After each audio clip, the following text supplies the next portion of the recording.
And welcome back to We're Not Really Here. I'm Natalie Pike and I am joined by Michael Brown and Richard Dunne, and we're going to pick through the bones of that first half.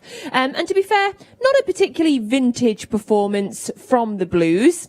Michael, going to come straight to you. What was your kind of overall opinion of that first half? I think the big talking point was obviously the setup, the shape. It is that three centre-back formation, even Rodri, Bernardo and the two midfield players ahead. And so I expected that. I wanted to see Manchester City go and try and control it, get out, move it around, get Aguero on the ball, Torres. Can they see him get into some key areas? But actually, Fulham have defended really well. They've got back in the shape. They've kept Manchester City from really creating much. It's a limited, really, opportunities created. We're trying to really find anything in particular. Difficult one to do that. You could see they haven't played that system for a little bit of time there when passes have been wasted, good areas, overloads, higher up the pitch, and the passing's not there. Normally everyone as the full-back joining in or the wide player out on the lines, it's just not there. So it hasn't really been vintage, as we've just said, but there's something to work from. There's a base, it's 0-0, there's no rush, and I think this is where Pep Guardiola can really find the way of improving the side. Richard, let's have a bit of a talk about the formation and where everyone's been playing. Can you give us a kind of overview, maybe starting at the defence? I think the defence is quite straightforward. You've got the back three of Stones, Diaz and Laporte, and certainly in possession they spread out really wide. It's actually Silva who's dropping in to receive the ball in that number 6 role, where you would have expected maybe to be Rodri. And it's great to get Silva on the ball, but we want them on the ball higher up the field. I think as well with having the two wing backs, it's almost brought Torres and Jesus in closer to Aguero, and with Fulham having so many players in the middle of the field, it's all a bit congested out there, and we've just not had that sort of intensity in the game and those link-ups to cause them trouble, to pull them out of positions, and it's been difficult. And I think certainly with Silva, he had that one opportunity where he dribbled through on his own and got a shot away, and that was where the positions in the pitch where you want to see him. But the link between midfield and getting up to the front men, it seems like the gap is too big at the moment. And like Michael says, that you need to play these formations and stuff, and you need to try it out. And I can see that they'll try it out for later on in the season, as I thought. But they've probably not got the fluidity in it at the moment. And the first half has sort of been nothing, a non-event almost, So I don't think he'll change too much, because if they draw the game, they're 15 points clear still. If they win it, they're 17. It doesn't make a huge difference to them. I think Tuesday night against Mönchengladbach's a big game for them, and I think he'll be more focused on that. You can talk about formations, can't you? I still would have expected City to have created more. There'd be more shots on target, there'd be more opportunities, really pushing Fulham back. This is a side who obviously have been fighting for their life. Yes, we've seen some improvement, but I think Pep Guardiola would have expected a better half from his side. I think that's the honest thing. I think his way he sums up the side, what they do. He comes out and tells you that. I think the players are quite honest. They should have done a little bit better in that first half. Yes, the formation gives them an excuse. We could also say as well the amount of games. We're looking at a side that have played in the week again, and it's always up against it. Yes, there's a couple of changes, but I just want to see some little tweaks here and there, a few different opportunities. Sergio Aguero at the top of the pitch, he's dropping deep, and I think Reed's just picking him up. They've got a nice screen of three sort of midfield players in there for Fulham, and I feel if he goes and stretches and gives the two centre-backs something to go and deal with a little bit higher, try and stretch it, try and open it out, that'll give more space really. Then Rodri, Bernardo can get on the ball, and then the people, if you think back four's further away as well, Mendy can get up, Cancelo, can we see some crosses coming in, so there's a few options for Pep.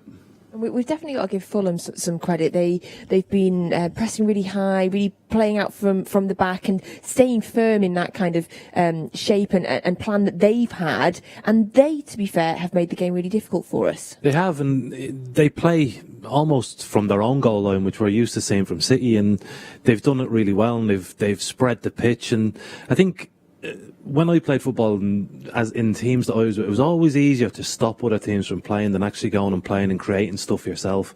And I think Fulham have got it almost down to a T in recent weeks in terms of blocking off passing lanes and blocking off opposition attack routes and stuff like that. And they've done really well along that lines. And for them, they'll take a 0-0. They'll be delighted with a 0-0 draw. So they don't have to come out. I think it's up for City. And what Michael said as well is right about they've done all right, but you can't just flick the switch on and off. You need to be on all the time, and certainly coming into this stage of the season when trophies are to be won, you have to keep them levels high.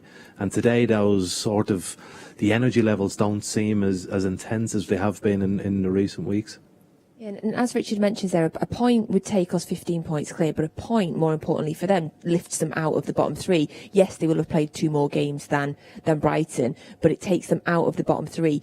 At 0-0, they are certainly the more happy of the two teams. We know they've been strong defensively. We know they've had problems in front of goals. So 0-0 is probably an ideal result for them right now. Well, you go in that dressing room, Scott Parker, the first thing he's going to say is outstanding, fantastic, great, desire. We've limited Manchester City to X, Y, Z. And that is the City are the pivot, what everybody's looking up to. They're always saying, how do you compare yourself as a team? He'll give them great confidence. He'll also understand that there's Pep, there's the bench, there's all the different ways he could come, there's different options. They've dealt with it quite well. And that was the fascinating thing. We're looking at setups, looking where they could be. And as Richard said, it's great for Fulham how well they've done, but City need to come out and improve on the second half. We've given those sort of the reasons why it hasn't. We've seen the formation change, personnel who haven't played. There's one or two maybe too many for City to be really, really slick on top of it and really dominating. So we've given them a couple of excuses, but as we know, Pep will demand more. It's just that's where City are. He will be wanting more from that side, and they've got to come out and raise the intensity a little bit. It's an opportunity, isn't it, for players like Mendy and Aguero to get back into that team, Torres, to become players between now and the end of the season that can affect the big games and get that opportunity in the Champions League, to play in the finals. This is their chance today to go and prove it, and I just think they just need that little bit more belief, that little bit more intensity in their play, and as a centre back though, mate. When you've been playing as the two, and then the manager says to you, doesn't he, on the Thursday or whatever, how do you go and change that? Were you comfortable just adapting to the three? Because there's so much to sort of take on, isn't there, to go to a back three? To say, well, who runs the channel? Completely totally different, yeah, isn't it? because as a centre-half, you're in your comfort zone. You can just stand in the middle of the pitch and call people back to help you on the wings and stuff like that. When you're then told, you go out and stand on the touchline, you receive the ball, you drive forward. The difference between receiving the ball in centre-half and receiving, because I played right-back, I used to get it on when I played in right-back, and there's nothing to your right. You can't open up that way. You can't do that, and so it makes the pitch more so narrow for you. And I can understand the players find it difficult, and even how wide our two centre-halves are.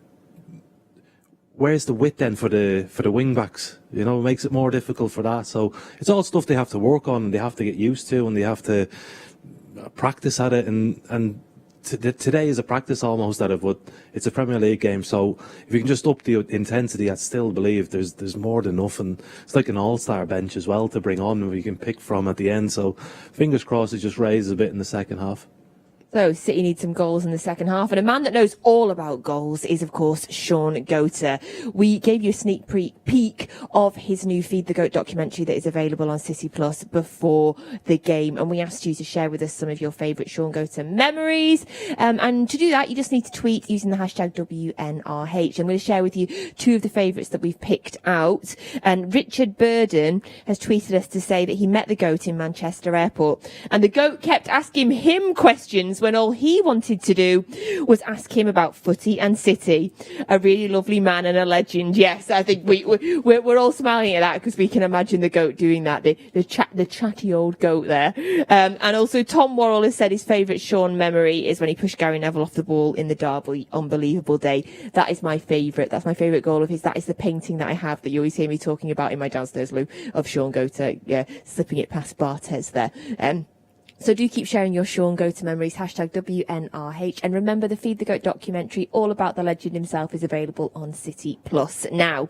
Now, we also asked you for your tweets about who you thought the mystery blue was. The 3 of us are all in agreement on who it was, and we agree with some of the guesses, but there is a variety. So Eddie McCabe is asking, is it Keith Curle?